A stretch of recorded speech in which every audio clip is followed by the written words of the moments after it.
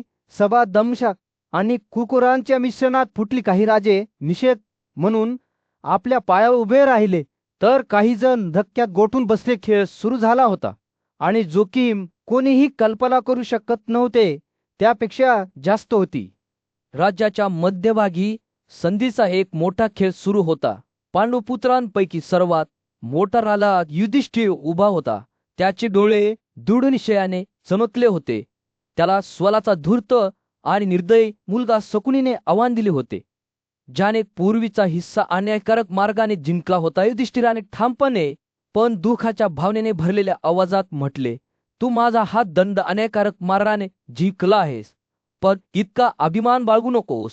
हे शकुनी, चला हजारो गोळ करून खेळूया. तो थांबला आणि त्याच्या समोरील जमिनीचे सर्वेक्षण करत म्हणाला, माझ्याकडे अनेक सुंदर बहिणी आहेत, ज्या माझ्या खजिन्यात 1000 निष्कांनी भरलेल्या आहेत.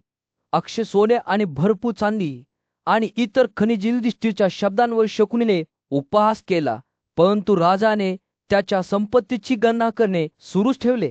त्याचा पवित्र आणि विलीन शाही रथ, ज्याला चंद्रोदयासारख्या पांढऱ्या 8 थोर घोड्यांनी ओढले होते, 1,00,000 सेवारत मुली, त्यांच्या गळ्यात सोनेरी बांगड्या आणि निष्कांनी सुशोभित रेशीम पोशाख परिधान केलेले हजारो कुशल सेवक, जे रात्रंदिवस पाहुण्यांची सेवा करत होते. खेळ जसजसा तीव्र होत गेला, तसचे शकुनीचे हास्य संपूर्ण भूमीत प्रतिध्वनित होत गेले. पहा, मी जिंकलो आहे, तो ओरडला.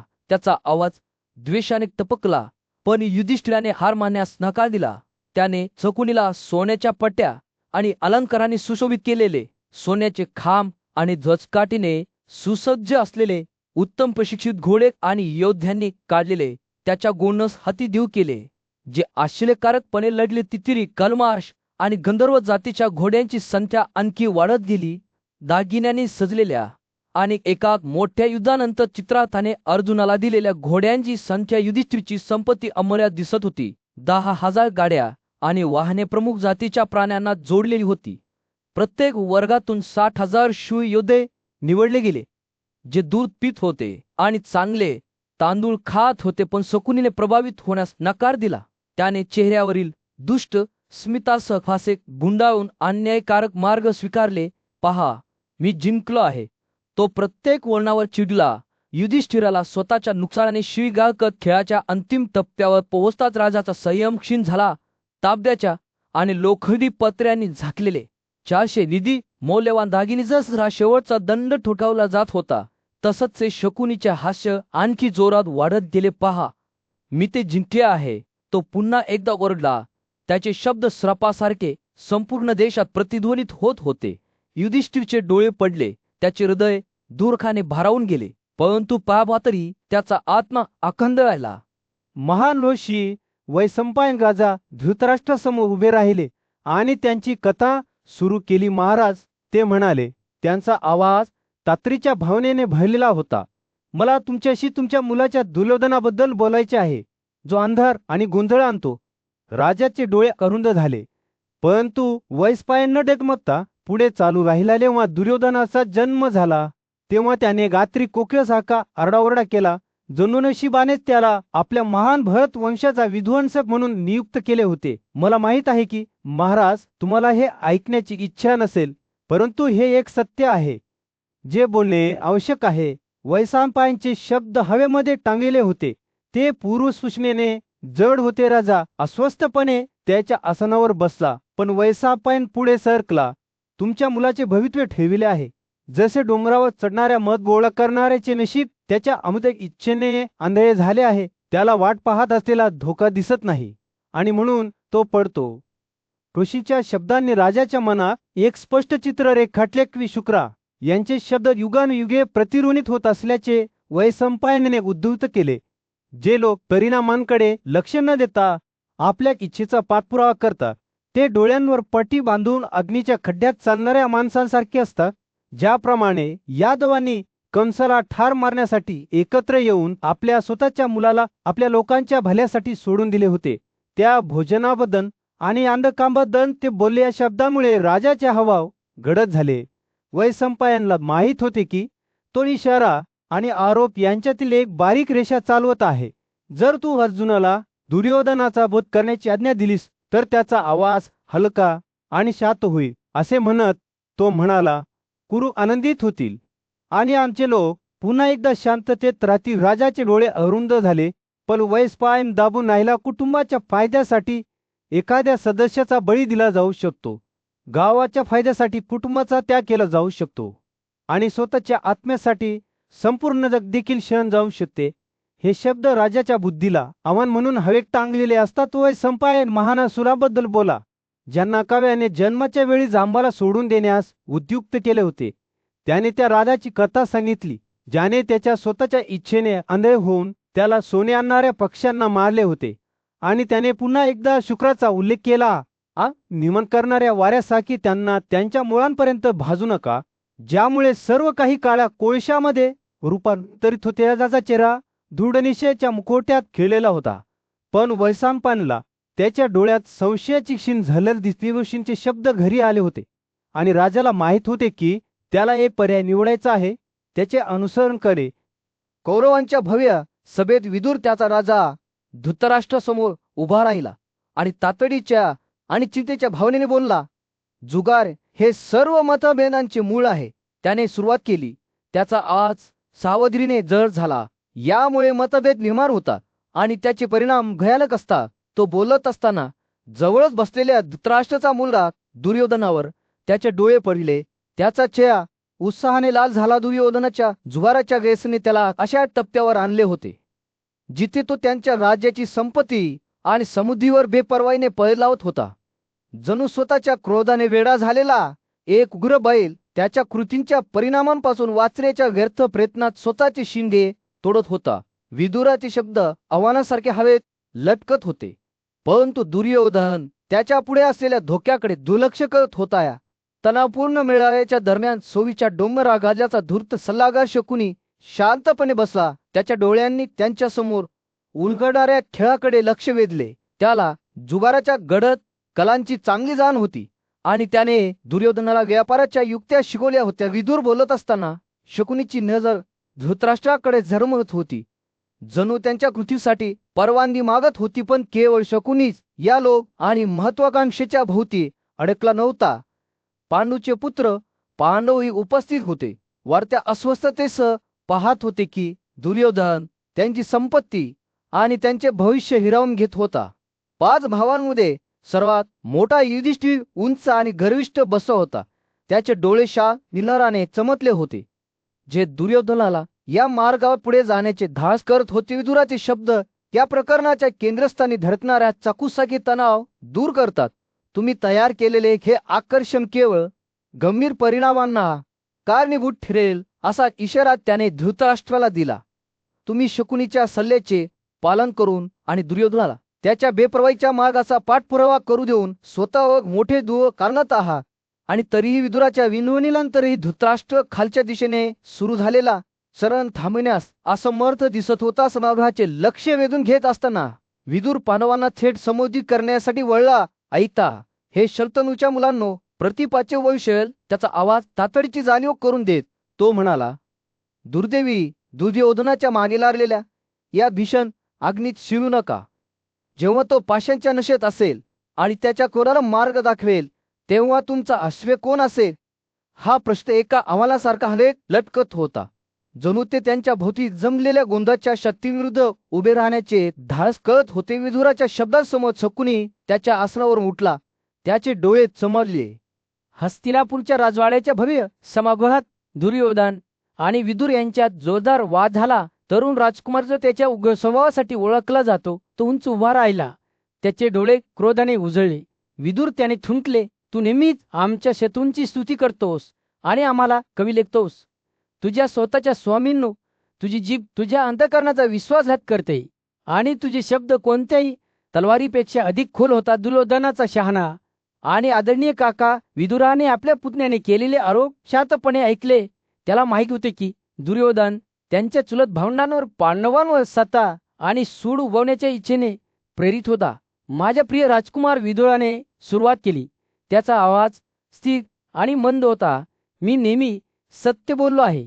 जसे मी पाहतो तसे भीती किंवा कृपीश्वानाचे शब्द कठोर असू शकतात, परंतु ते तुम्हाला बुद्धीच्या दिशेने मार्गदर्शन करण्यासाठी आहे. दुर्योधनाने विदुराच्या शब्दांची खिल्ली उडवली आणि त्याला एक परजीवी म्हटले, ज्याला त्यांचे वडील धृतराष्ट्राने त्याच्या मांडीवर असलेल्या नागासारखा जपून ठेवले होते. ज्यांनी तुमची काळजी घेतली आहे त्यांच्यावर तुम्ही वाईट इच्छा बाळगा, असा आरोप त्याने केला आणि तुमचे अंतकण द्वेषाने भरले आहे. राजकुमाराचा राग स्पष्ट होता आणि विदुराला माहित होते की दुर्योधनाला आणखी चिथावणी न देण्यासाठी त्याने काळजीपूर्वक चालावे विचलित न होता विदुर सत्य बोलत राहिला. माझ्या प्रिय राजकुमार, तो म्हणाला, शहाण्याने म्हटले आहे की स्वतःच्या मालकाला दुखावण्यापेक्षा मोठे पाप नाही. तरीही तुम्ही या शहाणपणाकडे दुर्लक्ष करण्यास आणि तुमच्या स्वतःच्या इच्छांचे पालन करण्यास तयार राहा असे दिसते. दुर्योधनाचा चेहरा रागाने लाल झाला, परंतु विदुराने त्याचे शब्द करुणेने झिपत दाबले. माझ्या राजकुमार, विचार करा की एक खरा मित्र बक्षीस किंवा मान्यतेची अपेक्षा न करता मार्गदर्शन आणि सूचना देईल, पण तुम्ही मानलेरीप्रमाणे तुमची काळजी घेणाऱ्यांवर वाईट इच्छा बाळगता. शहाणपण आणि सगुण शोधण्याऐवजी तुम्ही तुमच्या स्वतःच्या इच्छांनी प्रेरित आहात.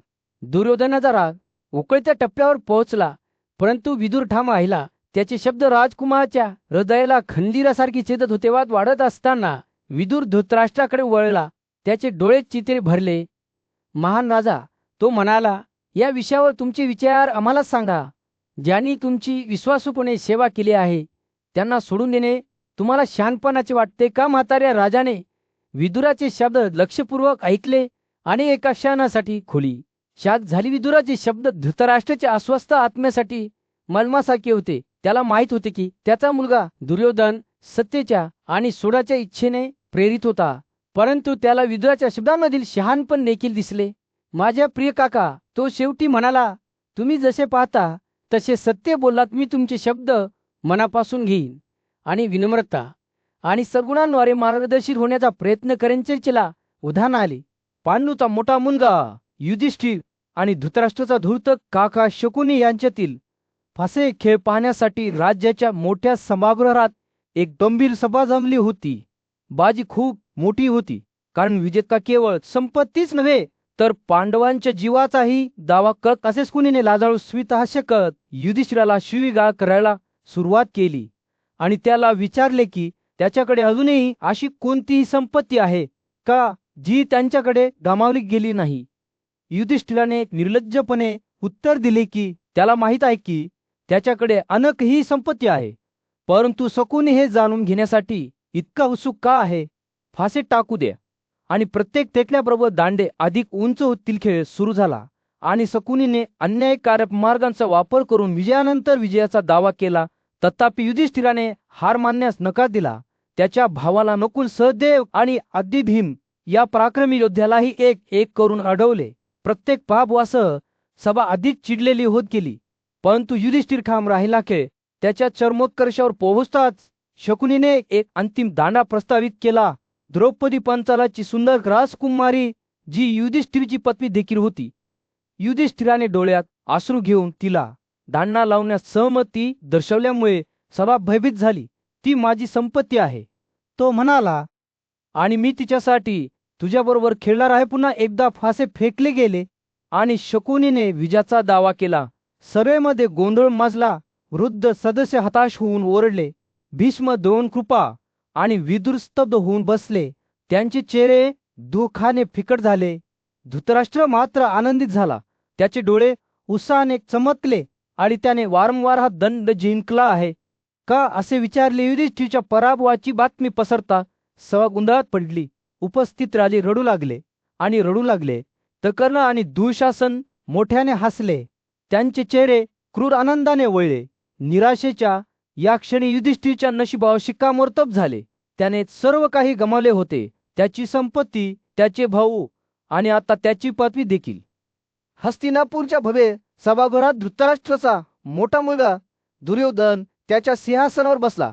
त्याचे डोळे तीव्र निर्धाराने चमकले. त्याने पांडवांची प्रिय पत्नी द्रौपदीला आपल्यासमोर आणण्यासाठी त्याच्या निष्ठावंत सेवकांपैकी एक असलेल्या क्षताला इशारा दिला. द्वेषाने टपकणारा त्याचा आवाज तिला खोल्यात झाडू द्या आणि तिला आपल्या सेविका स्त्रियांमध्ये राहू द्या. दुर्योधनाचे शब्द विषयाने भरलेले आहेत हे कळल्यावर क्षताला संकोच वाटला. त्याने धृतराष्ट्राचा शहाणा आणि दयाळू काका विदुराकडे पाहिले, जो जवळ बसून हे दृश्य पाहत होता. विदुर त्याच्या आसनावरून उठला. त्याचे डोळे तीव्र दुःखाने भरले होते. दुर्योधन, तो म्हणाला, उन्हाळ्याच्या दिवशी हलक्या वाऱ्यासारखा त्याचा आवाज तुम्हाला माहित नाही का की इतके कठोर शब्द बोलून